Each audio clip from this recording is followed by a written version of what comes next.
আপনার সন্তান গাঁজাখোর কেন? আপনার সন্তান মাতাল কেন? আপনার মেয়ে চরিত্রহীন কেন? আপনার মেয়ে বেপর্দা কেন? আপনার চরিত্রের কারণে। আপনি নামাজ পড়েন, আপনি রোজা রাখেন, মুখে দাড়িও আছে, কিন্তু আপনি বাড়িতে প্রবেশ করলে সালাম দেন না।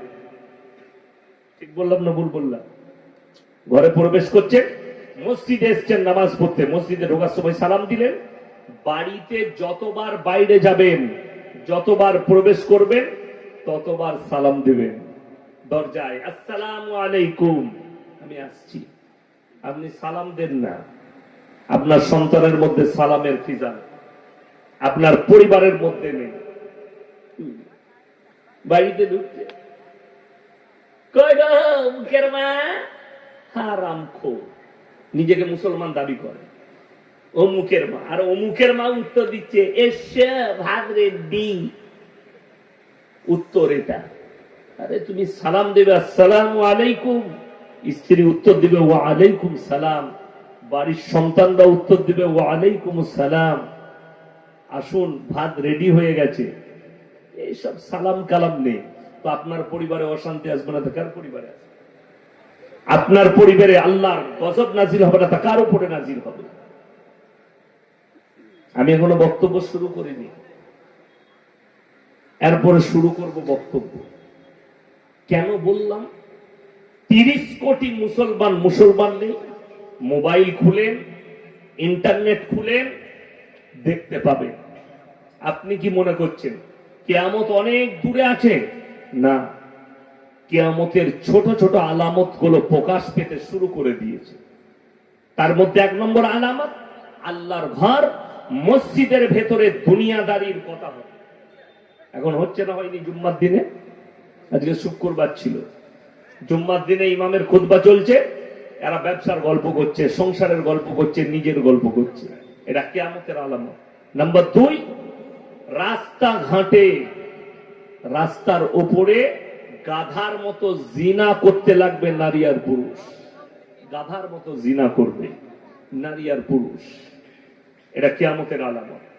সাহাবীরা বলেছিলেন ইয়া রাসূলুল্লাহ, এমনও কি যুগ আসতে পারে যে রাস্তার উপরে গাধার মতো এরা জিনা করবে? আল্লাহ রসুল বললেন অবশ্যই আসবে।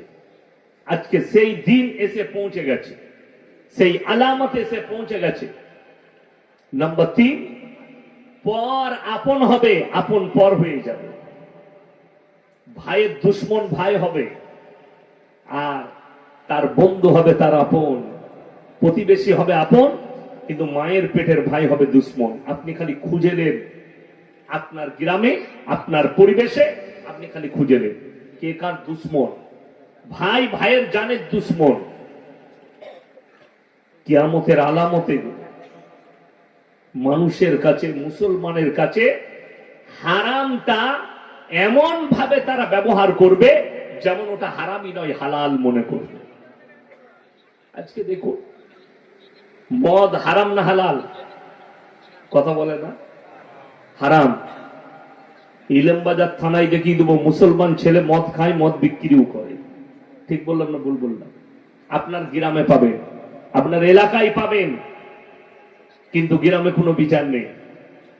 গ্রামে মুসলিমদের কোনো বিচার নেই। মদ খাচ্ছে, ও খাচ্ছে, ওর খা, তোর কি? সুদ খাচ্ছে প্রকাশ্যে। আপনাদের এলাকায় সুদখোর নাই? কথা বলে না? সুদখোর আছে? হ্যাঁ, সে তো থাকবি। সুদখোর আছে, তার বিবি জানে আমার স্বামী সুদখোর, তার পরিবার জানে আমার স্বামী সুদখোর, তার প্রতিবেশী জানে আমার স্বামী সুদখোর, তার সকল পরিবারের লোক, গ্রামের মানুষ, ইমামও জানে সুদখোর, মতওয়াল্লিও জানে সুদখোর। আমরা সবাই জানি লোকটা, ব্যক্তিটা সুদখোর, কিন্তু বলতে পারি না। আপনাদের বীরভূম ডিস্ট্রিক্টের খবর বলছি, গ্রামের নাম বলবো না, জায়গার নাম। আমি জলসা করেছি সেই গ্রামে 2 বছর আগে। ইমাম সাহেব আমাকে বলছেন যে হুজুর, আমি একদিন জুম্মায় সুদের বয়ান করেছিলাম, গ্রামের কটা যুবক রাত 12টায় ঢুকেছে আমার কামরায়। হুজুর পানি পড়ালো, খুলেন। আমি খুললাম, পানি পড়া তো দূরের কথা, আমাকে বলল আপনাকে ওয়ার্নিং দিয়ে যাচ্ছি শেষবারের মতো, এরপরে জুম্মায় যদি কোনোদিন সুদের বয়ান করেন আপনাকে মার্ডার করে দেবো মসজিদের ভিতরে ঢুকে। আল্লাহর কসম, এই ভাষাটা ইমাম আমাকে বলেছে, এই বীরভূম ডিস্ট্রিক্ট, আমি নাম করব না, কোন থানাটাও বলবো না। যদি আমার বয়ান তারা শুনে অবশ্যই বুঝতে পারবে কোন হারামখোররা করেছিল এই কাজ। বয়ান তো শুনবে, শুনলে তারা বুঝতে পারবে।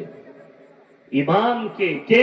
কোন অমুসলিম ভাই নয়, মুসলমান যুবক ইমামকে ঢুকে এই ধমকি দিচ্ছে, অথচ কোরআনে স্পষ্ট আছে ওয়াহাল্লাল্লাহুল বাইয়া ওয়া হাররামার রিবা, সুদ তোমাদের জন্য হারাম আর ব্যবসাকে হালাল করেছি।